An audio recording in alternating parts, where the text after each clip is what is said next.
च्या मार्गदर्शनाखाली ही सर्व टीम काम करत होती आणि आपल्याला या ठिकाणी आज ते स्पर्धेसाठी सदिच्छा भेट देण्यासाठी या ठिकाणी उपस्थित आहेत. पुन्हा एकदा मुरुड पद्मतरुंग कमिटीच्या वतीनं मनापासून हार्दिक हार्दिक स्वागत.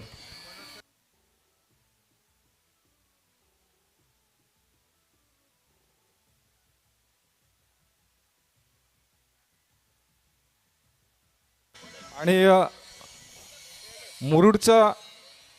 आपल्या मुरुडचा सुपुत्र जे आपल्याला माहिती आहे की कित्येक वर्ष या मुरुड नगरपालिकेमध्ये कार्यरत होते, आज बदली झाल्यानंतर मला वाटतं रोहा नगरपालिकेमध्ये कार्यरत आहेत, मनोजजी पुलेकर यांच्या मार्गदर्शनाखाली देखील ही टीम या ठिकाणी आपल्याला मदतीचा हात देण्यासाठी आली. तर पुन्हा एकदा मी मनापासून सर्वांचं हार्दिक स्वागत करतोय आणि वळतोय चालू सामन्याकडे. चला मॅच स्टार्ट करायची आहे मैदानावरती.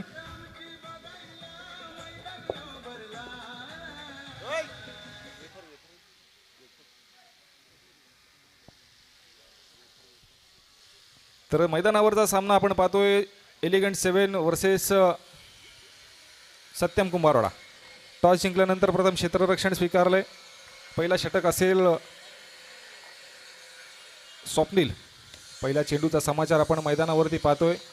तर 2 धावा पहिल्या चेंडूवरती खर्च करतोय स्वप्नील. पहिल्या सामन्यामध्ये आपण पाहिलं अप्रतिम गोलंदाजी केली आणि संघाला विजय मिळवून दिलाय. त्याचप्रमाणे संकलतने देखील अप्रतिम फलंदाजीवर आपल्या संघाला विजय मिळवून दिलाय. आणि आता मात्र दोन्ही संघ आमने सामने भिडत आहेत. पुन्हा एकदा चांगला फटका पाहायला मिळतोय. 2 धावा जोडल्या जातील. 2 धाव्यानं धावसंख्या बदलेल. धावसंख्या जाऊन पोहोचते 4 धावेंवरती. 4 षटकांचा हा देखील सामना आपण पाहणार आहोत. एक मुरुडकरांसाठी मानाची स्पर्धा, मुरुड पद्मदुर्ग लीग पर्व 3 मध्ये आपण पदार्पण करतोय आणि ही स्पर्धा मैदानावरती आजच्या पहिल्या दिवशी पहिल्या सामन्यापासून आपण एक छान वातावरणात मैदानावरती पाहतोय. पुन्हा एकदा चांगला चेंडू मैदानावरती पाहिला स्वप्नीलच्या षटकातला. डिक्लर झोनमध्ये गेला. एका धावेसाठी 1 धाव जोडली जाईल आणि या एका धावेनं धावसंख्या बदलेल. धावसंख्या जाऊन पोहोचते 5 या धावसंख्येवर. चौथा चेंडू इथे नो घोषित केला आहे. नो +1 अशा 2 धावा जोडल्या जातील. या 2 धावेनं धावसंख्या बदलेल. धावसंख्येवर जाऊन पोहोचली 7 या धावसंख्येवर. थोडीशी दिशा भरकटतोय स्वप्नील. धावा देखील खर्च झाल्या आहेत. आपण पाहिलं तर 3 चेंडू या षटकातले अजून येणं काय सलामीची जोडी मैदानावरती आपण पाहिली. स्ट्राईक एंडवरती संकलन, नॉन स्ट्राईक एंडवरती सुयोग असेल आणि इथे मात्र थोडासा बदल नक्कीच गोलंदाजीवर केलाय गेलाय आणि संकलतच्या मात्र इनिंगचा खात्मा केलाय. तर संकलत बॅक टू द पवेलियन. संकलत बाद झाल्यानंतर फलंदाज येईल मैदानावरती पार्थ. तर थोडासा दिशा भरकटला परंतु चांगला कमबॅक देखील स्वप्नीलचा मैदानावरती आपल्याला पाहायला मिळतोय. 4 चेंडू फेकले गेलेत आणि 4 चेंडूंवरती मात्र 7 धावा खर्च केल्यात. एक मोठा फलंदाज ज्याच्या इनिंगचा खात्मा केलाय संकलत, याला तंबूचा रस्ता दाखवला. अजूनही 2 चेंडू कशा पद्धतीनं खेळले जातील मैदानावरती आपण पाहतोय. पार्थ आलाय फलंदाजी करण्यासाठी. अतिशय सावध फलंदाजी करेल कारण संकलत बाद झालाय.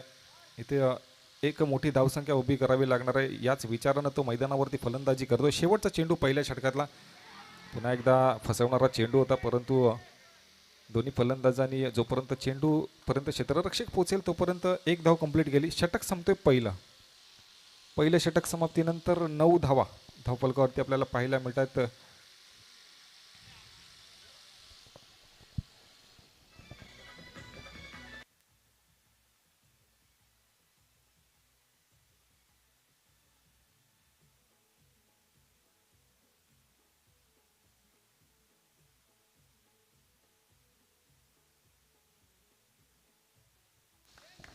तर दुसरं षटक घेऊन येतो सत्यम कुंभारवाडा संघाकडून खोबी आणि अप्रतिम गोलंदाजी मैदानावरती पाहायला मिळतोय. पुन्हा एकदा हलकीशी कडा चाटली बॅटची आणि चेंडू डिक्लर झोनमध्ये गेला. एका धावेसाठी 1 धाव पुन्हा एकदा धावफलकावरती जोडली जाईल. दुसऱ्या चेंडूचा समाचार घेईल. पुन्हा एकदा स्ट्राईक एंडवरती पार्थ. हलकेसा कटवलेला चेंडू डिक्लर झोनमध्ये जातो. 1 धाव जोडली झाली. या एका धावेनं धावसंख्या बदलेल. धावसंख्या जाऊन पोचते 11 या धावसंख्येवर. दुसरं षटक चालू आहे. दुसऱ्या षटकातले 2 चेंडू आपण पाहिलेत. खोबी याचं षटक ज्यानं मागच्या सामन्यामध्ये देखील अप्रतिम गोलंदाजी केली होती. यावेळेला देखील आपण पाहिलं तर एलिगंट 7 संघाला संकलतच्या रूपानं पहिला धोका स्वप्नीलच्या षटकामध्ये मिळाला. आता मात्र दोन्ही फलंदाज अतिशय सावध फलंदाजी करताना मैदानावरती पाहायला मिळत आहेत. सर या सामन्यावर विजय मिळवायचा असेल, या स्पर्धेमधलं आपलं अस्तित्व टिकवून ठेवायचं असेल तर नक्कीच चांगली फलंदाजी देखील होणं गरजेचं आहे. आतापर्यंत आपण या स्पर्धेमध्ये पाहिलं कोणत्याही प्रकारे मोठा स्ट्रोक पाहायला मिळालेला नाही आहे. तर एकदा पुन्हा एकदा जोडली गेल्या, एका धावेनं धावसंख्या बदलली आहे, धावसंख्या जाऊन पोहोचली 12 या धावसंख्येवर. चौथा चेंडू असेल खुबियाच्या षटकातला, पारसाठी पुन्हा एकदा हलकासा कट होतोय एका धावेसाठी. एक धाव जोडली जाईल, या एका धावेनं धावसंख्या बदलेल, धावसंख्या जाऊन पोहोचली 13 या धावसंख्येवरती. पाचवा चेंडू खुबियाच्या षटकातला, दुसरा षटक चालू आहे, दुसऱ्या षटकातला हा पाचवा चेंडू ज्याचा सामना करतोय पार्थ. पुन्हा एकदा अपील केलं जातोय, बॅट आणि बॉलचा कोणत्याही प्रकारे संपर्क नव्हता, चेंडू मात्र यष्टीरक्षकाच्या हातामध्ये गेला आणि या षटकातला पाचवा चेंडू मात्र निर्धाव चेंडू राहिलाय. धावसंख्या स्थिरावलेली 13 या धावसंख्येवर. शेवटचा चेंडू असेल दुसऱ्या षटकातला, खुबी पुन्हा एकदा, आणि इथे मोठा फटका खेळण्याचा प्रयत्न होता, बॅट खोलली होती परंतु बॅट इतकी खोलली की चेंडू बाहेर गेलाय सीमारेषेच्या आणि इथे फलंदाज बाद होतोय.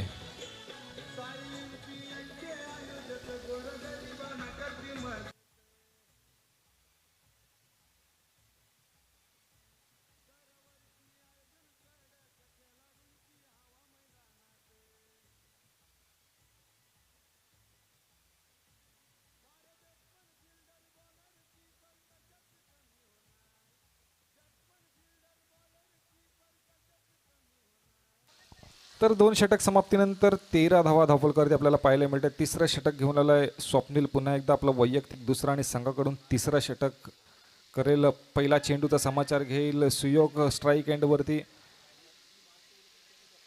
एक धाव कंप्लीट केली पहिल्या चेंडूवरती, या एका धावेनं धावसंख्या बदलली, धावसंख्या जाऊन पोहोचली 14 या धावसंख्येवरती. पार्थ बाद झाल्यानंतर जय आलाय फलंदाजी करण्यासाठी.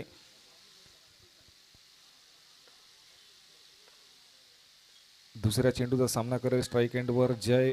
इथे हलकासा कटवतोय, चेंडूला डिक्लेअर झोनमध्ये टाकतोय एका धावेसाठी, या एका धावेनं धावसंख्या बदलेल, धावसंख्या जाऊन पोहोचते 15.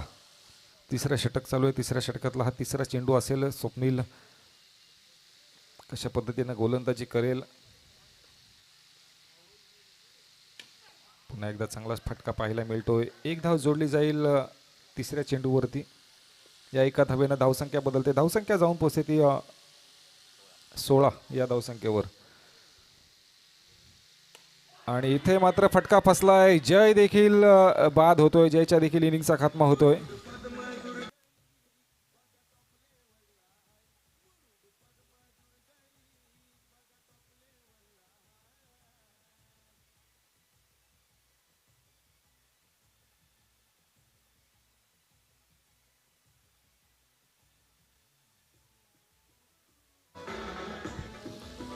तर 16 धावा धावफलकावरती आपल्याला पाहायला मिळत आहेत एलिगंट 7 संघाच्या.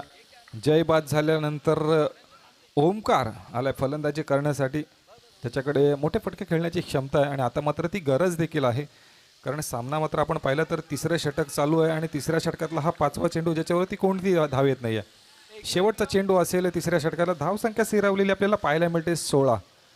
जर एक मोठी धावसंख्या उभी करायची असेल, एक मोठं टार्गेट सेट करायचं असेल तर इथे ओमकारला प्रयत्न करावे लागणार आहेत. एलिगंट 7 संघासाठी मोठे स्ट्रोक येणं गरजेचं आहे, कारण एकात दोन जर चौकार आले तर नक्कीच एक चांगली धावसंख्या उभी राहील. आणि इथे त्याच प्रयत्नात आपण पाहिलं तर शेवटच्या चेंडूवरती एक धाव जोडली गेली आहे. तिसरं षटक समाप्त होते. 3 षटक समाप्तीनंतर 17 धावा धावफलकावरती आपल्याला पाहायला मिळतात. अजूनही एक षटक येणं शिल्लक आहे. प्रथम टॉस जिंकल्यानंतर आपल्याला माहिती आहे सत्यम कुंभारवाडा संघानं क्षेत्ररक्षण स्वीकारलं.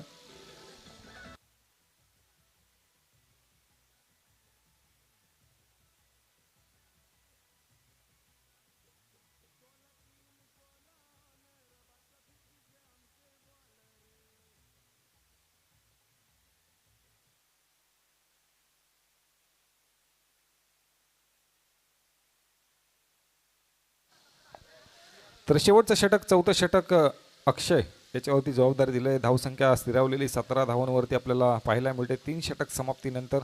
आता या चौथ्या षटकामध्ये 7 चेंडूवर किती धावा ठोकल्या जातील. इथे सुयोगचा देखील फटका फसला आणि सुयोगच्या देखील इनिंगचा खात्मा. पहिल्या चेंडूवरती अक्षयला यश मिळतोय.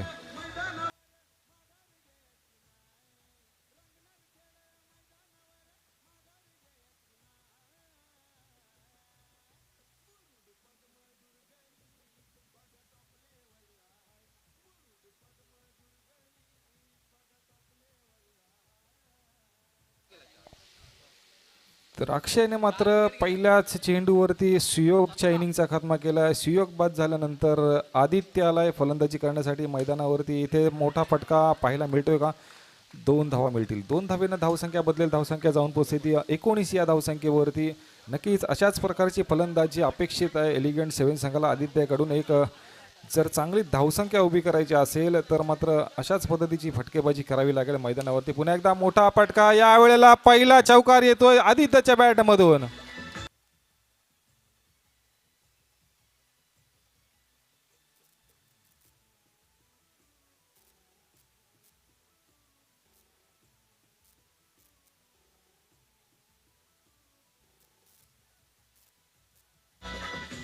तर या चौकाराच्या मदतीनं धावसंख्या जाऊन पोहोचली 23 या धावसंख्येवर.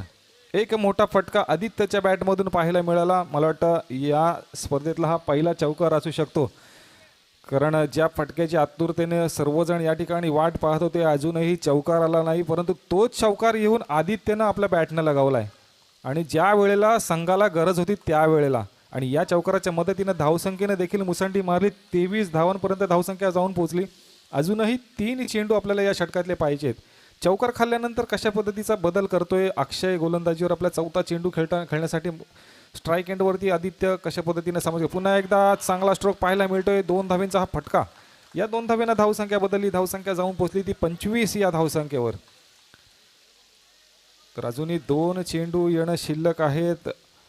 अक्षयने मात्र आपल्याला माहिती आहे की गतवर्षीची स्पर्धा होती ती मात्र अक्षयने आपल्या गोलंदाजीवर गाजवली होती. आणि पुन्हा एकदा यावेळेला मात्र सत्यम कुंभारवाडा या संघानं त्याला संधी दिली आहे. आतापर्यंत आपण पाहिले मागच्या सामन्यामध्ये देखील चांगली गोलंदाजी राहिली. यावेळेला आदित्य मात्र चांगला समाचार घेतोय. यावेळेला देखील डिक्लेअर झोनमध्ये जाईल चेंडू एका धावेसाठी. या एका धावेनं धावसंख्या बदलली. धावसंख्या जाऊन पोचली 26 या धावसंख्येवर. शेवटचा चेंडू येणं शिल्लक आहे अक्षयाच्या षटकातला. किती धावा जमा करतोय आदित्य?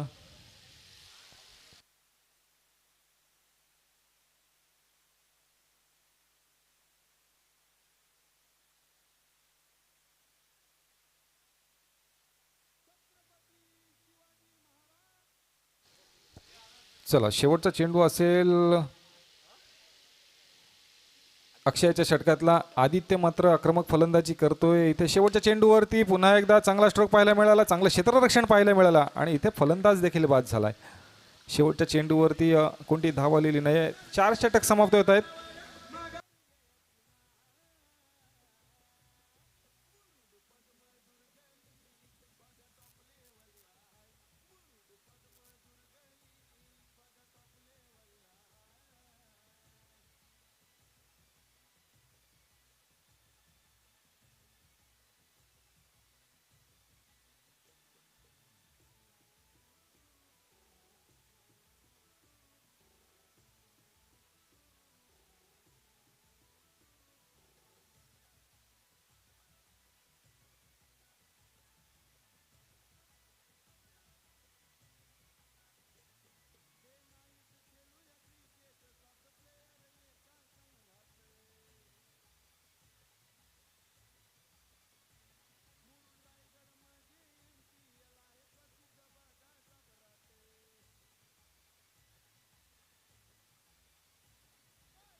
चला 4 षटकांचा खेळ आपण पाहिलाय. 4 षटकांचा खेळ करत असताना प्रथम फलंदाजी करत एलिगंट 7 संघानं 27 धावांचं टार्गेट सेट केलंय.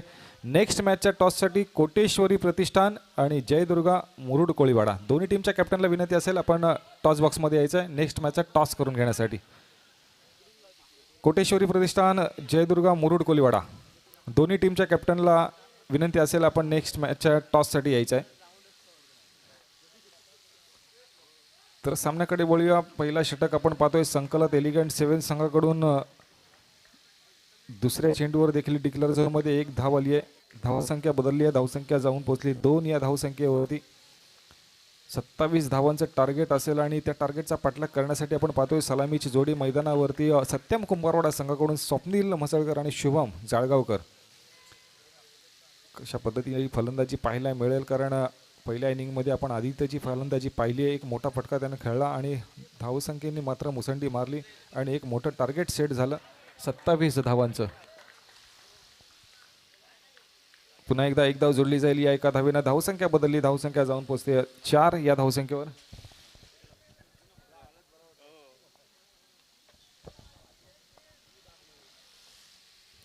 पाचवा चेंडू असेल ज्याचा समाचार घेईल शुभम. स्ट्राईक एंडवरती पुन्हा एकदा 1 धाव जोडली जाईल. डिक्लेअर झोनमध्ये गेलाय चेंडू एका धावेसाठी. धावसंख्या जाऊन पोहोचली 5 या धावसंख्येवर. शेवटचा चेंडू पहिल्या षटकातला. किती धावा या शेवटच्या चेंडूवर जोडल्या जातील. पुन्हा एकदा हलकासा कटवलेला चेंडू डिक्लेअर झोनमध्ये जातोय. षटक संपतोय. पहिल्या षटक समाप्तीनंतर धावसंख्या जाऊन पोहोचली 6 या धावसंख्येवरती.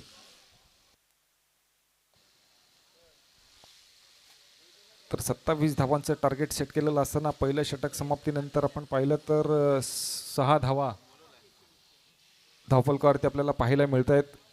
पुढच्या मॅचच्या टॉससाठी कोटेश्वरी प्रतिष्ठान आणि जयदुर्गा मुरुड कोलीवाडा या दोन्ही टीमच्या कॅप्टनला विनंती असेल आपण टॉस बॉक्समध्ये यायचं आहे आणि टॉस करून घ्यायचं आहे.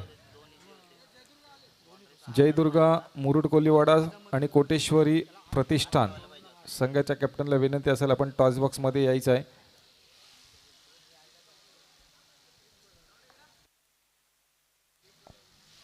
तर दुसरा षटक जय रांजणकर वरती जबाबदारी दिले. पहिल्या चेंडूचा आक्रमक मारा देखील आपण पाहिलाय परंतु 1 धाव देखील दोन्ही फलंदाजांनी कंप्लीट केली आणि या एका धावेनं धावसंख्या देखील बदलली. धावसंख्या जाऊन पोहोचली ती 7 या धावसंख्येवरती कारण एक मोठं टार्गेट आहे 27 धावांचं. इथे आपण पाहिलंय की आतापर्यंत कोणत्याही प्रकारे इथे हायस्कोर पाहायला मिळाला नाही आहे. इथे आपण 4 षटकांचा सामना पण पाहतोय परंतु स्कोअर फार काही पाहायला मिळत नाही कारण अजूनही आपण पाहिलं तर एकच आपल्याला चौकार पाहायला मिळाला आहे. काय स्वप्नीलच्या बॅटमधून आपल्याला पुन्हा एकदा या मैदानावरती आदित्यच्या नंतर चौकार पाहायला मिळेल का? या वेळेला थोडासा भरकटतोय जय अति वेगानं फेकण्याच्या नादामध्ये. इथे मात्र वाईट घोषित केला गेलाय. एक्स्ट्राच्या स्वरूपात 1 धाव जोडली जाईल आणि या एका धावेनं धावसंख्या देखील बदलेल. धावसंख्या जाऊन पोहोचते ती 9 या धावसंख्येवर.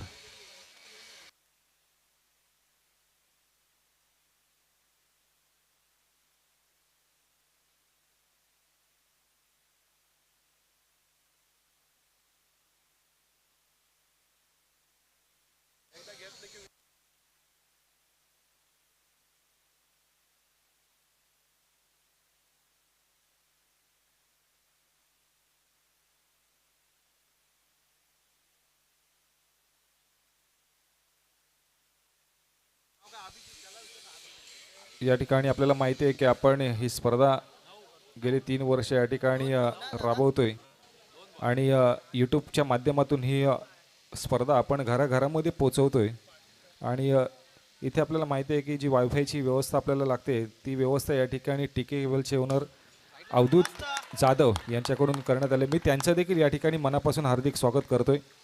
अवधूत जाधव आपण कुठे असाल तर कृपया आपण व्यासपीठावर यायचं आहे.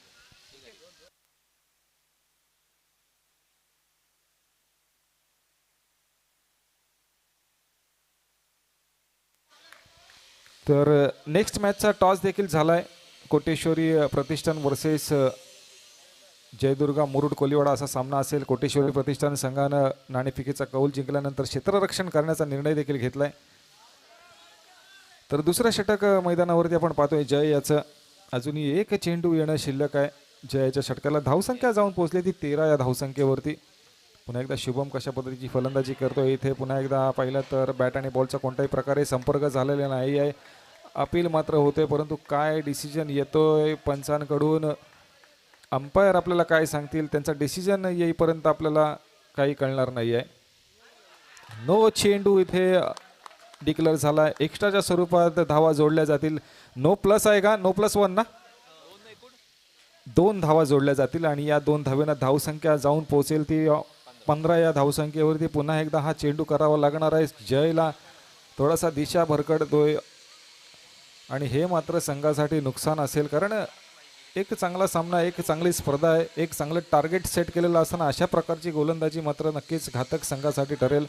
यावेळेला हलकासा कटवलेला चेंडू, शेवटचा चेंडू षटकातला, ज्याच्यावरती 1 धाव जोडली जाईल. 2 षटक समाप्तीनंतर धावसंख्या जाऊन पोहोचली 16 धावसंख्येवर. तर 12 चेंडूंचा खेळ आपण मैदानावरती पाहिला. अजूनही 12 चेंडूंचा खेळ आपल्याला मैदानावरचा पाहायचा आहे.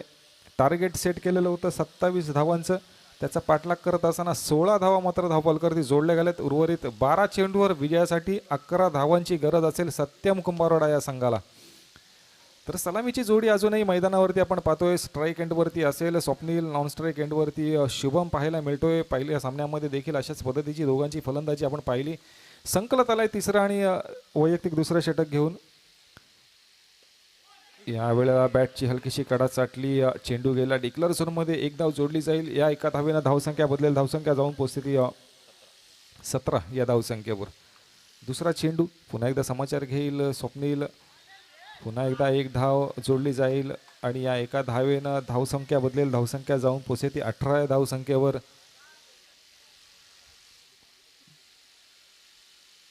तर 27 धावांचं टार्गेट सेट केलेलं असताना आपण अप्रतिम फलंदाजी मैदानावरती पाहतोय.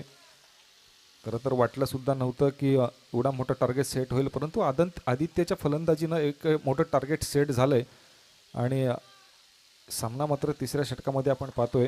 तिसऱ्या चेंडूवर देखील डिक्लेअर झोनमध्ये 1 धाव जोडली गेली. या एका धावेनं धावसंख्येत बदल होतोय. धावसंख्या जाऊन पोहोचते 19 या धावसंख्येवरती. चौथा चेंडू असेल ज्याचा सामना करेल. पुन्हा एकदा स्ट्राईक एंडवरती स्वप्नील. पुन्हा एकदा हलकासा कटवलेला चेंडू 1 धाव जोडतोय आणि या एका धावेनं धावसंख्येत बदल होतोय. धावसंख्या जाऊन पोहोचते 20 या धावसंख्येवरती.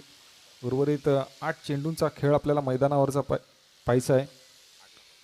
त्याच्यामध्ये विजयासाठी आपण पाहिलं तर पुन्हा एकदा 1 धाव पूर्ण केली आहे. आता मात्र 7 चेंडू आणि विजयासाठी 6 धावांची गरज असेल. 7 चेंडू 6 धावा असं समीकरण आपल्याला या सामन्याचं शेवटच्या टप्प्यामध्ये पाहायला मिळतं. याच्यानंतरचा सामना आपल्याला कोटेश्वरी प्रतिष्ठान वर्सेस जयदुर्गा मुरुड कोलिवाडा असा पाहायचा आहे. नाणेफेकीचा कौल देखील झाला आहे. तिसऱ्या षटकातला हा शेवटचा चेंडू असेल शुभमसाठी. पुन्हा एकदा डिक्लेअर झोनमध्ये पाठवला. शेवटच्या चेंडूवर देखील 1 धाव जोडली जाईल आणि या एका धावेनं धावसंख्या देखील बदलेल. 3 षटक समाप्तीनंतर धावसंख्या जाऊन पोहोचली 22 या धावसंख्येवर. आता मात्र उर्वरित 7 चेंडूंच्या खेळावरती आपण पाहिलं तर 6 चेंडू आणि 5 धावांची गरज असेल.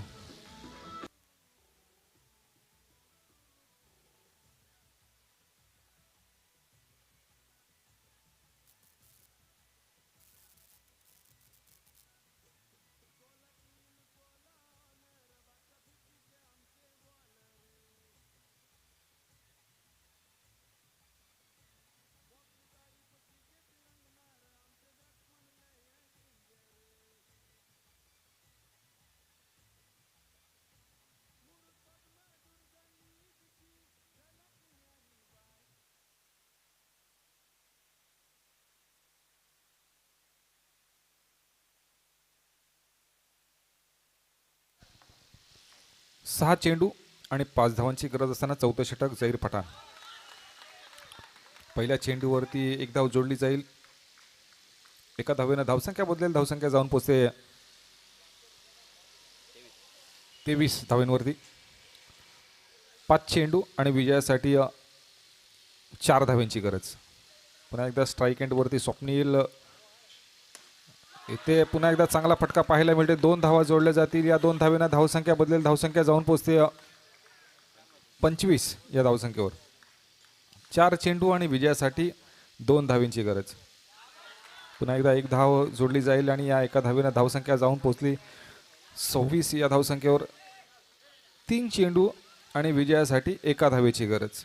3 चेंडू 1 धाव. पुढच्या सामन्यासाठी कोटेश्वरी प्रतिष्ठान संघानं नाणेफेकीचा कौल जिंकल्यानंतर क्षेत्ररक्षण स्वीकारलंय. आपण देखील रेडी राहायचं आहे. आणि शेवटच्या चेंडूवर मात्र चौकार येतोय आणि इथे सत्यम कुंभारडा हा संघ विजयी होतोय. विजयी संघाचे अभिनंदन.